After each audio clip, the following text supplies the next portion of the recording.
UFC 300 was as epic as everyone hoped it would be, and the main event title fight was as special as we'd all hoped for.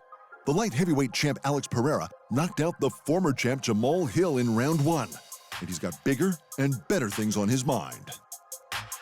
Toda luta, todo nocaute, para mim é especial. Well, every moment was very special. Bom, essa luta aqui, me perguntaram na semana. They're all special, but I always say my best moment will be the next moment. But this was a very special night for me. Everything's still sinking in. I want to enjoy this a little bit more, and then we'll enjoy the next one. In the preceding week, the bout went from respectful to nasty, as the former champ, who came to the press conference with a bloodied Easter Island head statue, tried to get under Pereira's skin. The champ, however, was about as reactive as the stone statue Hill was carrying, but he clearly didn't appreciate Hill's change in demeanor. Just getting acquainted with the visual that I plan on seeing on Saturday night. Hill won the title, vacated by the injured Jiří Procházka back in January of 2023 when he scored a unanimous decision victory over the former champ and Pereira's head trainer, Glover Teixeira. Following the win, Sweet Dreams ruptured his Achilles tendon and also had to vacate the title. In that time, the former middleweight champ Pereira had moved up to light heavyweight, where he knocked out the returned Procházka for the championship. Despite now having a belt in his second division, the champ was wary of the threat that Hill, the #1 ranked contender, presented. He just didn't think Hill was his #1 threat, or even in the top 3.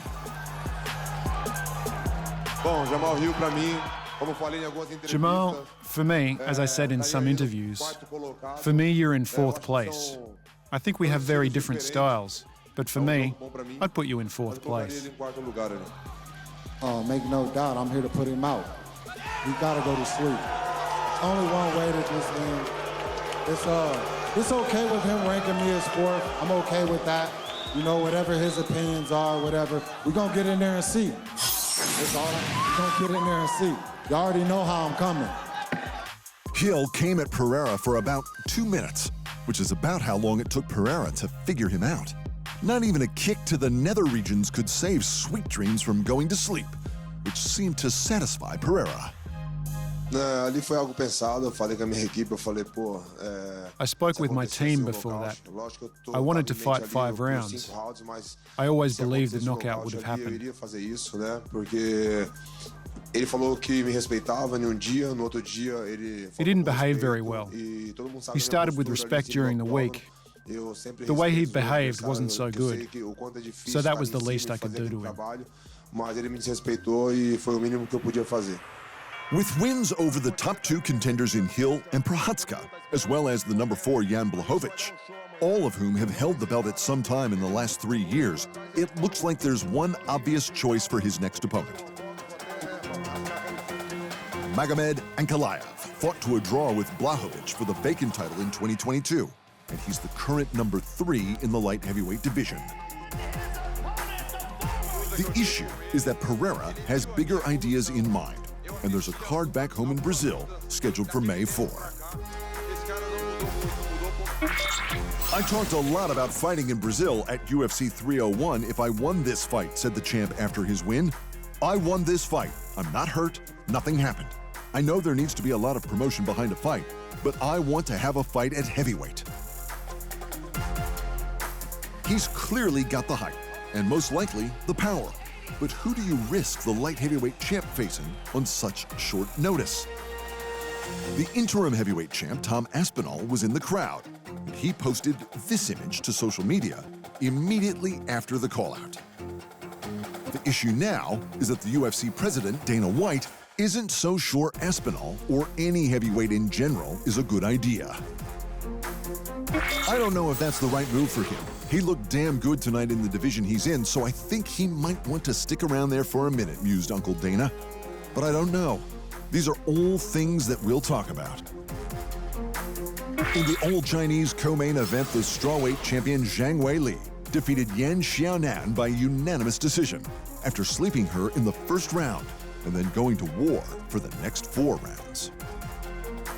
At the very end of the first round, Weili appeared to choke out Xiaonan, but she somehow stumbled back to her corner, even started to take over by round 3.